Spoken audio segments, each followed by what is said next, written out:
Hello and welcome back. I'd like to talk about flow, this flow state that maybe you have heard of before. Now, this is something I've heard of for quite some time, but I never really truly understood it until actually being in it. And now that I'm in it, I really want to share with you and offer some guidance as far as what flow means, what it feels like, how to get there, and also how it can apply to many areas of your life. So, first of all, what is the flow state? The flow state is when we are in flow, when we are moving in sync and in harmony with the universe, and thus, of course, other people, relationships, life itself. It does require quite a lot of effort to get there because it also requires us to have a deep, deep amount of trust with the universe. And I'm going to share some of my experiences of how I got here. And in all honesty, it still comes and goes a little bit because it's an ongoing process of inner alignment and discovery and trying to find that flow state and remain there, which is also a big challenge too, especially when we're working with lack of trust or fear, which is very common. So the flow state is when we are in balance with effort and surrender.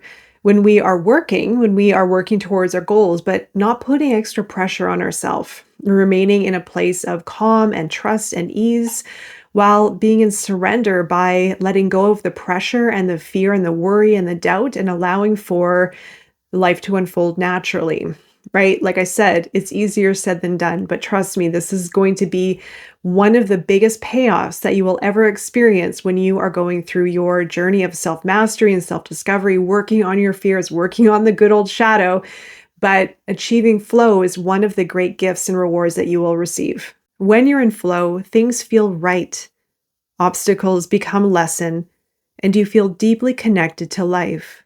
So I'm going to give the opposing dynamics of flow versus being in a lack of trust or disharmony with the universe. So being in flow, for example, with our emotions is allowing our even difficult emotions to surface, to cycle, to do what they need to do, to work with our shadow, to work with the depression and the fear and the worry, to be able to work with it in harmony and find what it is trying to show us and teach us.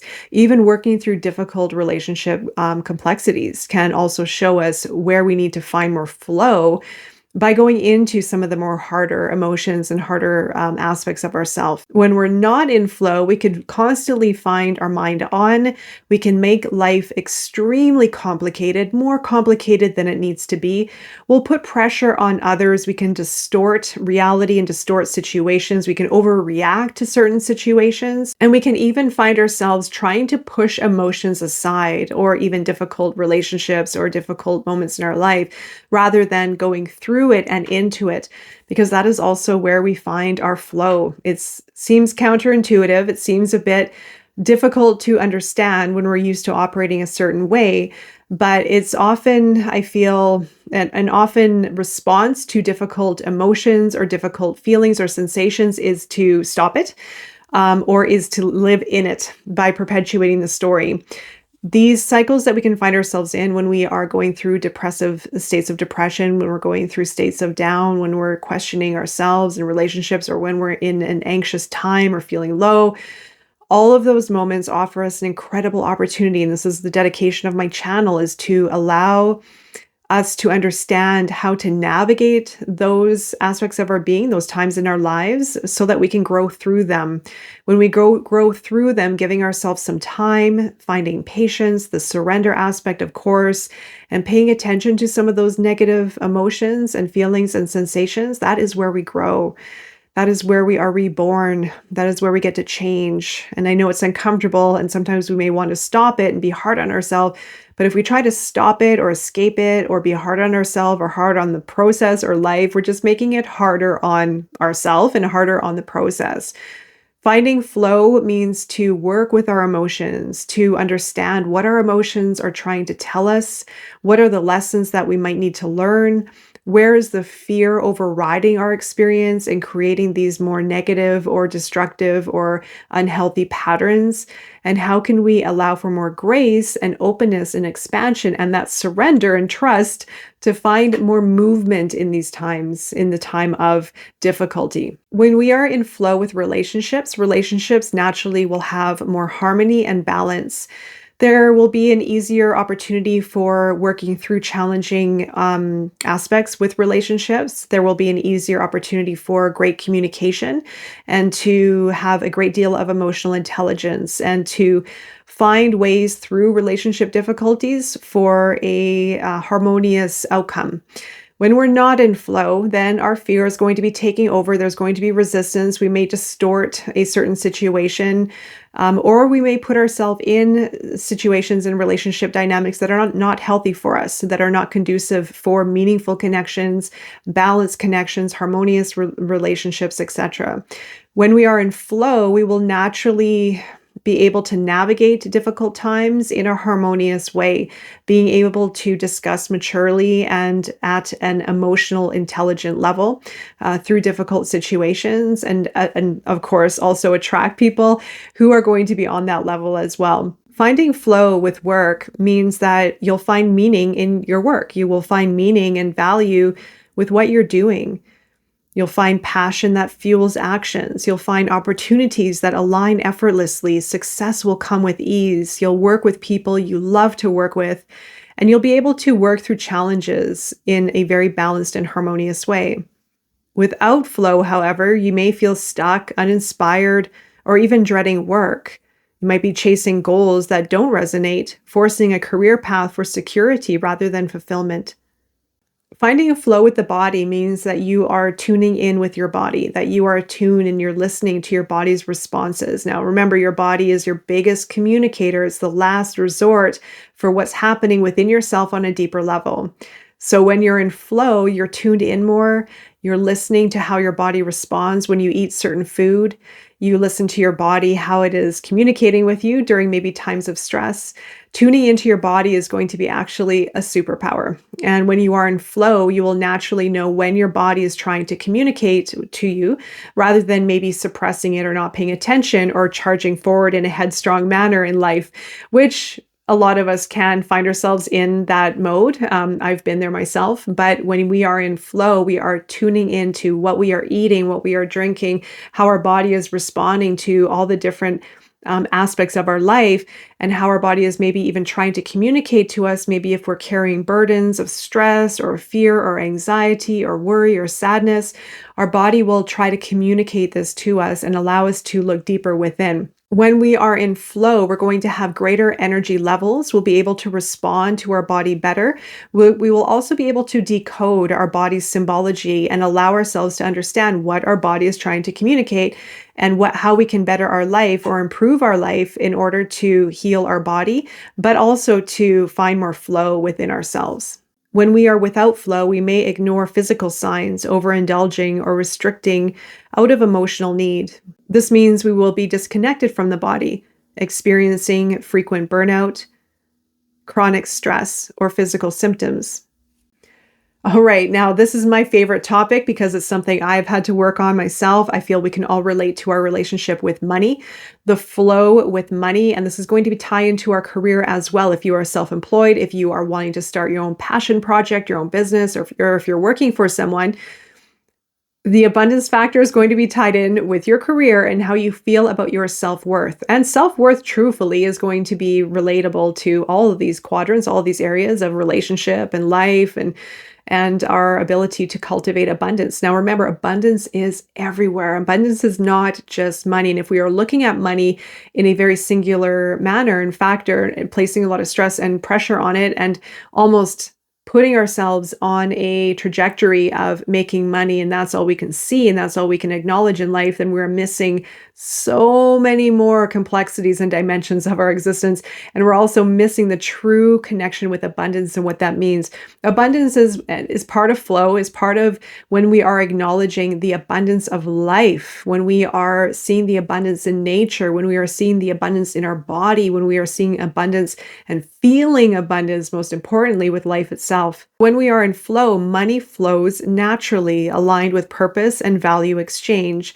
There is a sense of trust in financial security. There are also wise and intuitive financial decisions. From my experience, there's a lot of work to do in this area, some more than others. Finding flow with your work now, especially if you are self-employed, even if you are working for a company, finding flow with your daily routine at work and at life is going to be very important to understand this concept of how to be in abundant flow with money and success, and of course, abundance on that bigger notion. When we are in flow with the energy of give and take, creation and receiving, then we are going to open ourselves more to be able to receive, to be part of that universal flow. When we are working only to make money, I must make money, I have to make money, I have to have a certain amount of success, then we're going to probably be up against greater challenges in our life and up against greater fears, because that mode of working is fueled by fear. It's a very resistive way of working, and it takes a lot of work to get out of it. Trust me, I've worked on this for years myself. So going back to self-worth, knowing deeply within yourself your value is going to be very important with this. Over time, all of these feelings of flow, being in receiving and creation, being abundant, feeling abundant is going to come very natural. For a while, if this is resonating with you, you may have to work on it for a while to see within yourself how it plays out, how it feels within yourself, where are the blocks, where are the fears, where's the resistance to the flow and the harmony of abundance and that energy flow. Is sometimes hard to grasp because it takes a while for us to sync up with that and to trust also that we don't need to work ourselves to the bone and be slaves to our work and to the dollar. So we have to also reframe our old beliefs and our old patterns for more flow and more trust and enjoyment, because we're not here to be slaves. We're not here to grind it out and be miserable in our work and doing maybe even investing hours, 8 hours, 10 hours, 13 hours a day, or even more sometimes, to being a slave for work just to get ahead. Our life is not designed that way. We have designed it that way, but this is all a construct of our false beliefs and societal conditioning.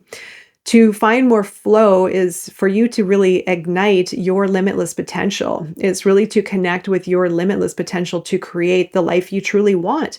But in order for you to create the life you truly want, you have to align with it also and find what is getting in the way. What are the blocks of preventing the flow? So if this is resonating with you, give yourself some time, because it does take a while to rewire our conditioning and to drop into greater trust. And trust me, trust is going to be the biggest factor.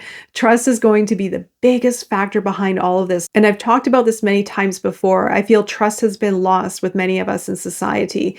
It's going to take a little while, maybe some more than others, depending on your path, but it's going to take a while to regain that trust, to ignite trust within yourself and feel into the vastness of potential in your future. But by knowing that being in the present moment, in the here and now, and I know I mention it a lot and I'm going to keep mentioning it because this is the key ingredient, this is the secret, is by being in the present moment. What can you change and adjust and tweak in the present moment to find more flow right now, to find more trust, to find more ease, and to let go of any fears of the future, the what if this doesn't happen, what if that happens, is unwritten yet. The future is yours to write, is yours to script. So how can you rewrite the story, the narrative right now in the present moment to have more flow and trust in your life? Now it's going to slowly happen over time. And when you do feel the flow, allow yourself to open to it more. What's going to happen is when we feel flow, when we feel that rhythm, when we feel something good, our old behaviors are going to come in and try to rewrite this new feeling, this new behavior with our old conditioning. So like I said, it does take some time and a lot of inner work, and this is inner mastery at its finest, to really tune in with yourself as to where is there flow and where is there resistance, and how can I trust a little bit more? How can I open up and find more flow and enjoyment with my work, with myself, with my life, with the universe, looking at the beauty and the harmony of life. Start small and just watch it start to grow and grow and grow as you move along. So going back to the abundance factor, when we are not in flow, there's going to be a great deal of lack, scarcity, worry, pressure on money. That one thing in our life that we can become so focused and dependent on, that we can hold such a strong attachment to. And what that can cause and create is depression and stress and anxiety and worry. It can also deteriorate relationships. It can be projected outward towards other people. It can also create a web of experiences that will match those beliefs within oneself. I also have a beautiful exercise for you to incorporate into your daily practice. In the morning, when you are waking up, your unconscious, subconscious is primed for conditioning, for rewiring, and for connection. When you are starting your day, when you're just waking up from sleep, when your mind starts to flip on as to what needs to get done for the day, catch it, let it go, and drop into a meditative exercise of flow. Imagine yourself moving throughout your day with ease, with trust, being creative, in joy and balance and harmony, however you want to visualize and feel your day unfold.